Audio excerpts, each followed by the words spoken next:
Hoje, convido vocês a abrirem a Bíblia no livro de Eclesiástico, capítulo 15, e aí nós vamos pegar dos versículos 11 até o versículo 22. Essa palavra, ela tem por título na Bíblia a liberdade do homem diante do pecado. Olha que título interessante. A liberdade do homem, o ato de eu ser livre, o ato de eu ter um livre arbítrio. Essa passagem ela vem nos falar a respeito deste dom de Deus na nossa vida, que é o dom de podermos decidir tudo aquilo que queremos para a nossa vida. Deus nos ama de tal maneira que Ele nos permitiu ter este dom de livre-arbítrio. E nós vamos ler aqui na passagem a proposta de Deus, de como utilizarmos o nosso livre-arbítrio de maneira adequada. Por isso eu convido você a ler comigo. Versículo 11. A passagem começa dizendo assim: não digas, é por causa de Deus que ela me falta. Ela quem? Se você for voltar alguns versículos antes do capítulo 15, você verá que a palavra está se referindo à justiça de Deus, tá? Está falando a respeito da justiça, que a justiça de Deus nos traz sabedoria. Quando eu vivo a justiça de Deus, a vontade de Deus, eu sou um homem cheio de sabedoria, uma mulher cheia de sabedoria. E aí, o versículo 11 aqui, o autor começa dizendo: não digas, é por causa de Deus que ela me falta. Ou seja, eu não estou abençoado na minha vida, as coisas não estão acontecendo como deveriam acontecer, né, de forma boa na minha vida, a culpa é de Deus. Se eu não estou mergulhado na bênção, se eu não estou cheio de sabedoria de Deus sobre como agir, como fazer na minha vida, então a culpa é de Deus. E aí o autor diz: não digas, é por causa de Deus que ela me falta, pois cabe a ti não fazer aquilo que Deus abomina. Primeiro versículo começa dizendo isso. Não bote a culpa em Deus daquilo que de ruim acontece na tua vida, porque Deus não é o autor do mal, tampouco Deus é o autor do pecado. Então não culpe a Deus por aquilo que é reflexo das tuas decisões. A palavra começa nos falando dessa maneira. Nós seres humanos temos um costume, uma mania de sempre colocar a culpa no outro. Nós nunca enxergamos que na maioria das coisas o principal culpado somos nós mesmos.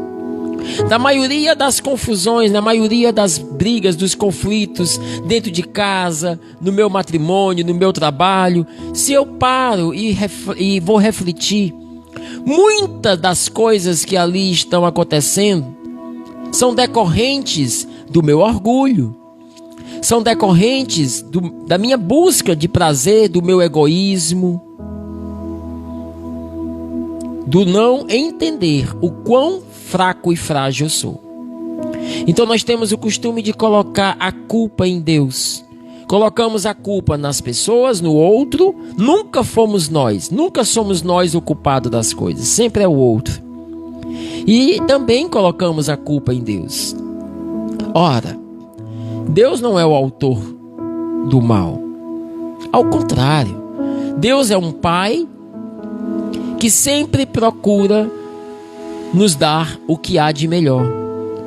Quantas pessoas neste momento em que estamos vivendo agora de isolamento e pandemia mundial estão colocando em Deus a culpa do vírus? Tem pessoas que estão dizendo assim: Deus está dando para a humanidade um castigo.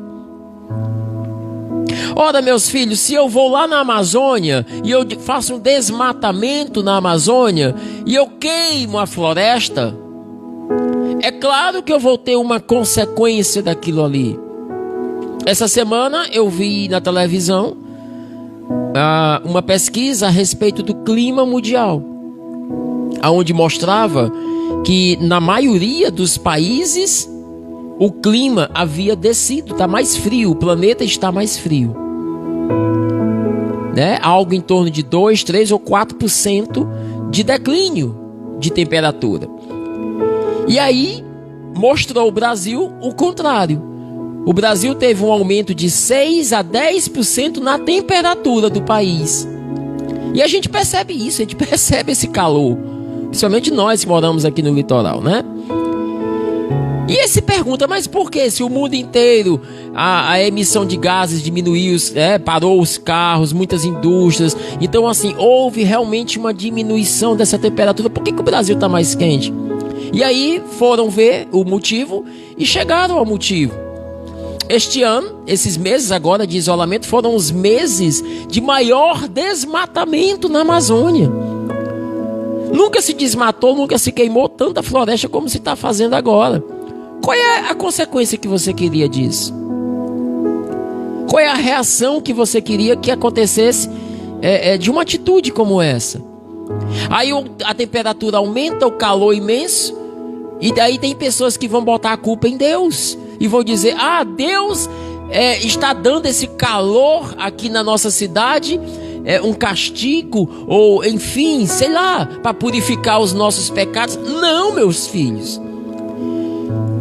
Muitas das coisas que acontecem são reações das nossas atitudes. Aliás, a maioria das coisas que acontecem são reações daquilo que nós tomamos como decisão de vida, que muitas vezes vão refletir individualmente na minha vida, mas às vezes refletem socialmente, comunitariamente. É o que a igreja chama de pecado social. Tem coisas que eu prejudico só a mim, mas tem coisas que eu faço, decisões que eu tomo, que eu prejudico a toda uma sociedade. Então veja que esse versículo 11 aqui, só ele já nos leva a uma reflexão muito profunda daquilo que eu faço da minha vida, das decisões que eu tomo. A reação, o reflexo que isso vai acontecer lá na frente, né? Não digas, é por causa de Deus que ela me falta, pois cabe a mim e a você não fazer aquilo que não é da vontade de Deus. Cabe a mim e a você evitar de fazer o que não presta. Evitar de cometer o erro, evitar de cometer o pecado, evitar de fazer coisas que são abomináveis a Deus. No versículo 12 diz assim: não digas, foi ele que me desviou. Ora, se Deus desvia alguém, se Deus está interessado em transviar alguém do caminho, pois Deus não necessita que você seja um pecador, mas é exatamente o contrário. O que Deus quer é nos tirar do pecado, é nos levar para a santidade, é nos levar para o caminho da eternidade. Então não digas que é Deus o culpado das coisas. No 13, o Senhor detesta todo erro. O Senhor detesta o pecado, toda abominação. Aqueles que respeitam, amam e temem a Deus não amam essas coisas erradas, não fazem, não buscam essas coisas erradas.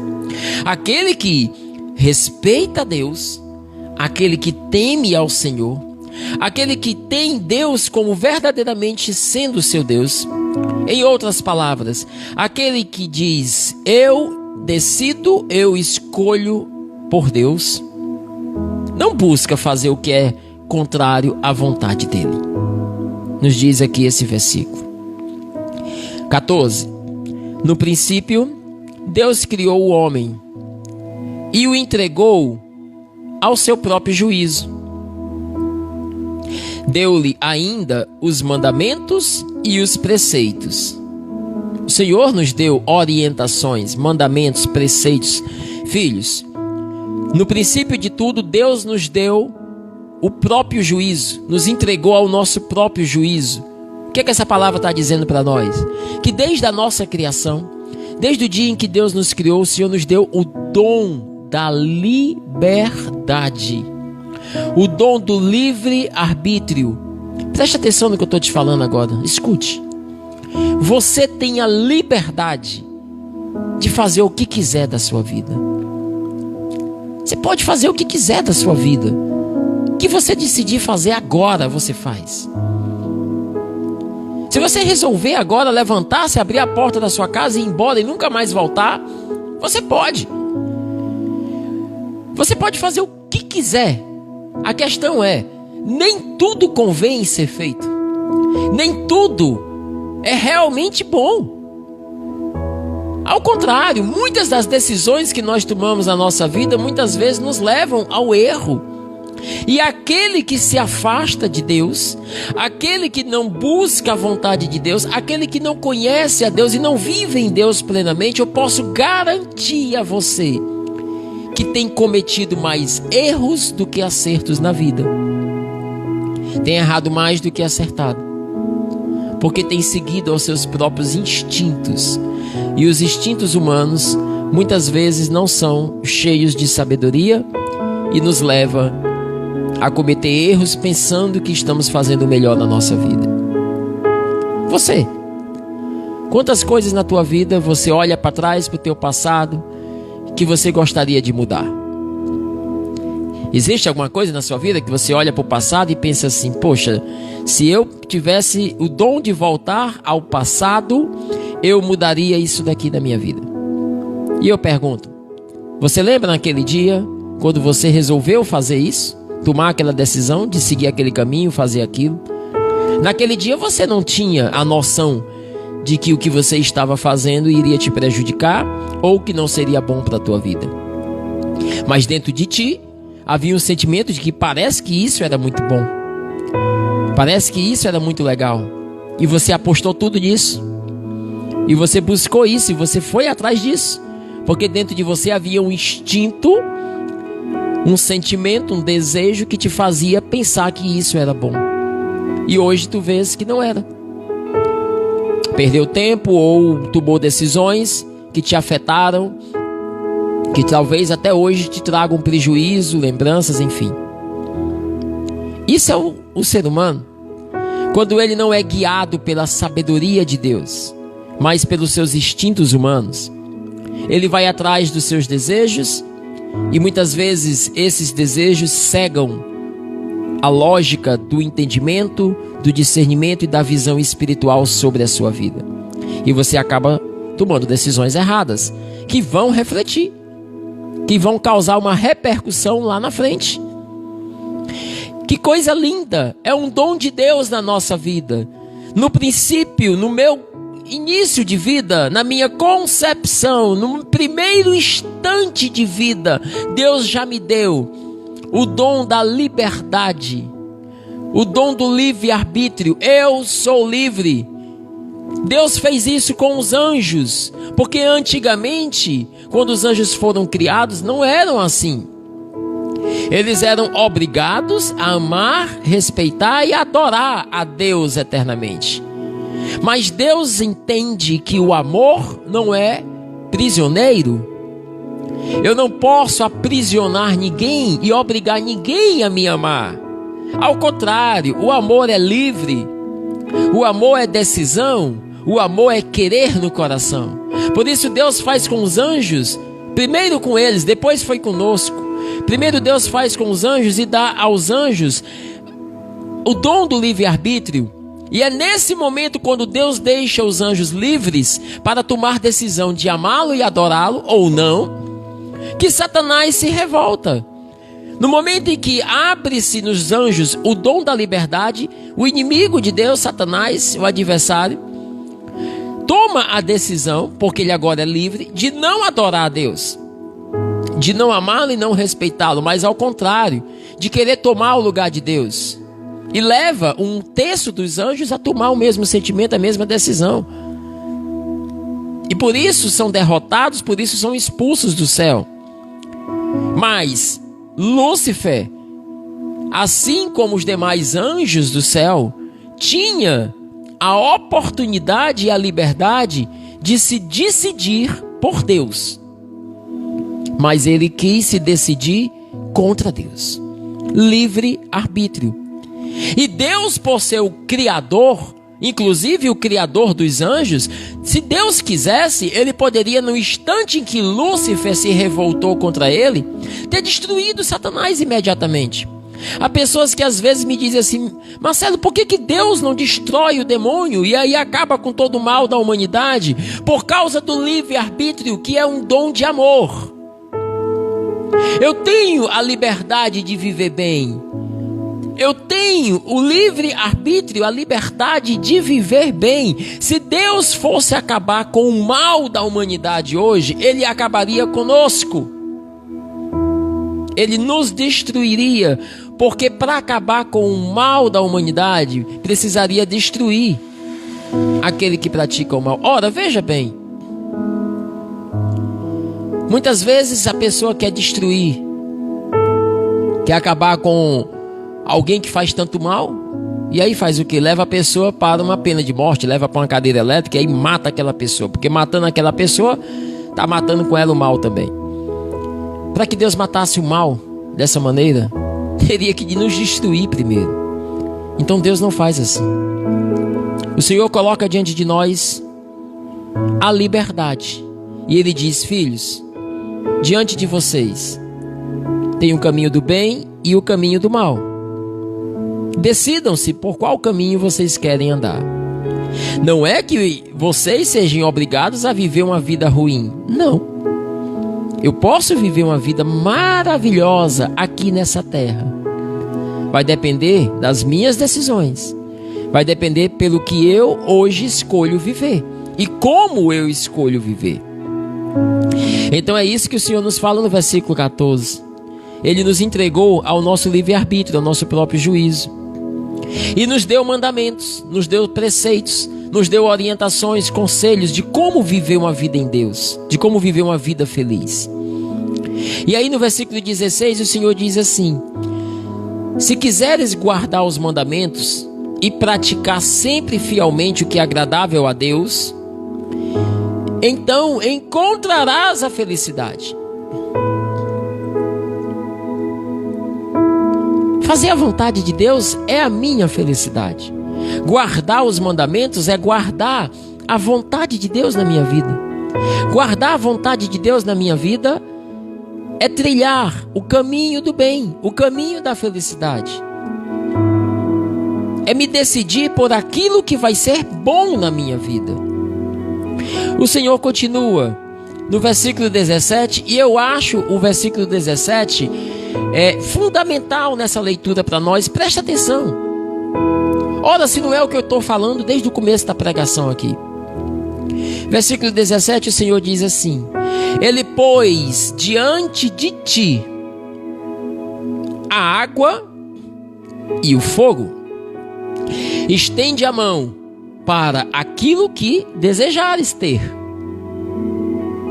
Ele pôs diante de ti, versículo 18, a vida e a morte, o bem e o mal estão diante do homem.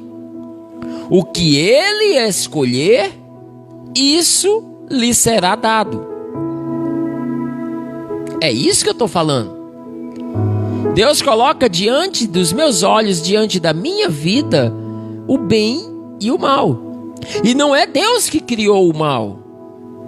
O mal partiu do pecado, o mal partiu da ação, da influência, da decisão de Satanás, mas ele existe. O mal existe, está aí. A gente olha para uma situação como essa que nós nos encontramos agora, queridos, numa pandemia como essa, quantas pessoas sofrendo, quantas pessoas nesse momento passando por uma situação de calamidade, de fome, de necessidade e de doença, pessoas perdendo seus familiares. E a gente vê políticos brigando por coisas tão banais. E nós vemos pessoas corruptas se aproveitando de uma situação de pandemia, de calamidade pública, se aproveitando para ganhar dinheiro. defraudando licitações de construção de hospitais de campanha, desviando dinheiro, superfaturando construções, pessoas ganhando dinheiro em cima da miséria do outro. O mal existe, o mal está aí diante dos nossos olhos. Quando a gente olha, por exemplo, para crianças morrendo de fome nesse momento, outras sendo assassinadas no ventre da sua mãe pelo aborto, o mal existe e está diante dos nossos olhos, diante da nossa vida. Como também o bem existe, como também nós vemos tantas obras lindas de amor sendo realizadas. Nesse momento de pandemia, quantas pessoas abrindo o coração em um ato de caridade, de misericórdia e de compaixão pelo outro. Quantas pessoas se voltando ao outro nesse momento e ajudando a quem precisa. O bem existe. Quando eu olho para o Papa da minha igreja, para Pedro hoje na igreja, e eu vejo o Papa tão preocupado com tantas necessidades. O bem existe. O bem existe, meus filhos, quando eu vejo um pai de família, mesmo com medo de sair de casa para trabalhar, mas fazendo o sinal da cruz na porta de casa antes de sair para o seu trabalho, pedindo a proteção de Deus e dizendo: Senhor, eu vou porque eu preciso sustentar e proteger a minha família. O bem existe. O bem existe quando eu vejo uma mãe abençoando o seu filho, quando eu vejo um filho pedindo a bênção à sua mãe, quando eu vejo casais se reconciliando depois de um conflito, de uma briga, quando eu vejo um jovem largando a droga, quando eu vejo um homem, um marido, um esposo largando a bebida. O bem existe. Diante de mim estão o mal e o bem.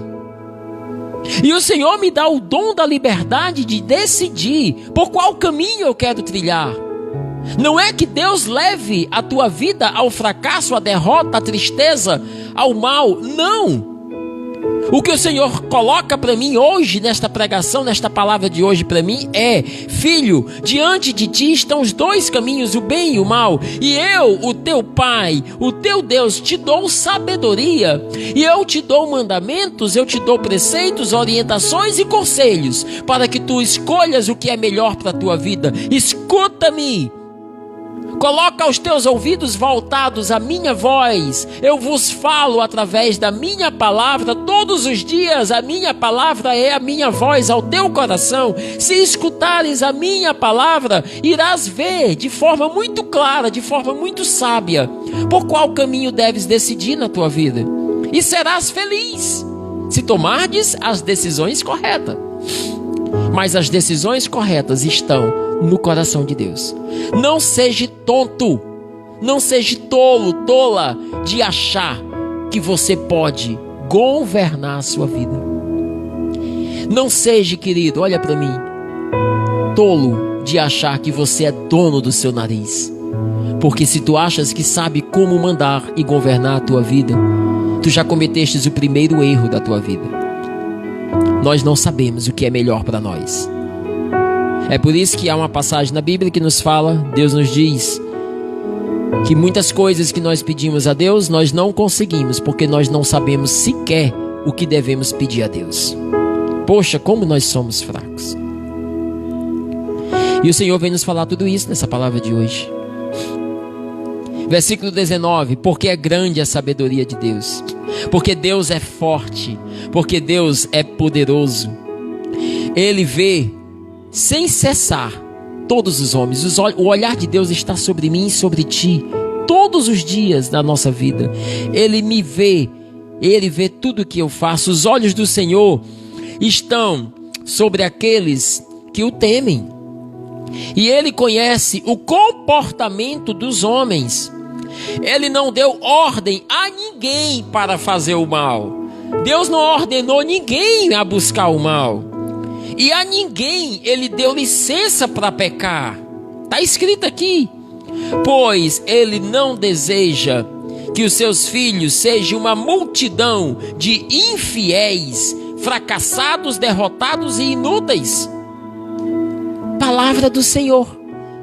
Graças a Deus.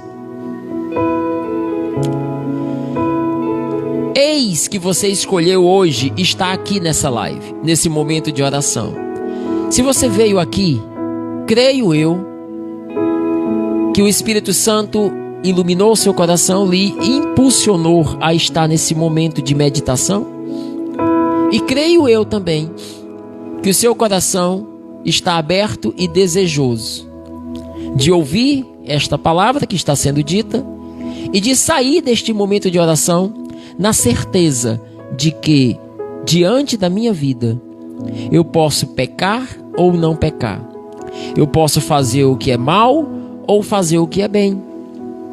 Eu posso gritar ou eu posso silenciar. Eu posso ser impaciente ou eu posso ser paciente. Eu posso ser orgulhoso ou eu posso ser humilde. Eu posso ferir com a minha boca, com as minhas palavras. Eu posso mentir, eu posso falar palavrão, ou eu posso usar das minhas palavras para evangelizar, para louvar a Deus, para cantar e para ajudar o outro em vez de feri-lo.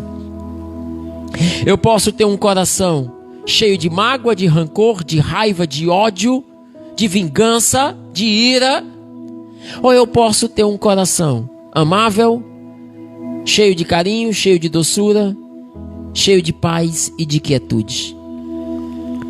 Quem eu vou ser, como eu vou ser, vai depender daquilo que eu escolho. Decidir-se pelo caminho de Deus e pelo aquilo que é de Deus não é fácil, porque o mundo me propõe constantemente, me propõe fazer o contrário. E a proposta do mundo sempre vem com uma isca de prazer. Fazer o que não é de Deus me causa prazer momentâneo. Mas quando eu escolho fazer aquilo que é de Deus, pode até ser que, para fazer o que é de Deus, me leve a sacrifícios e renúncias. Mas o final de tudo isso é a felicidade, é a alegria, é a paz, é a quietude, é a graça de, mesmo estando neste mundo tão cheio de coisas ruins, é a graça de, no meio de tudo isso, mergulhar na alegria da presença de Deus, mergulhar na felicidade eterna. Louvado seja nosso Senhor Jesus Cristo, para sempre seja louvado. Nossa Mãe Maria Santíssima.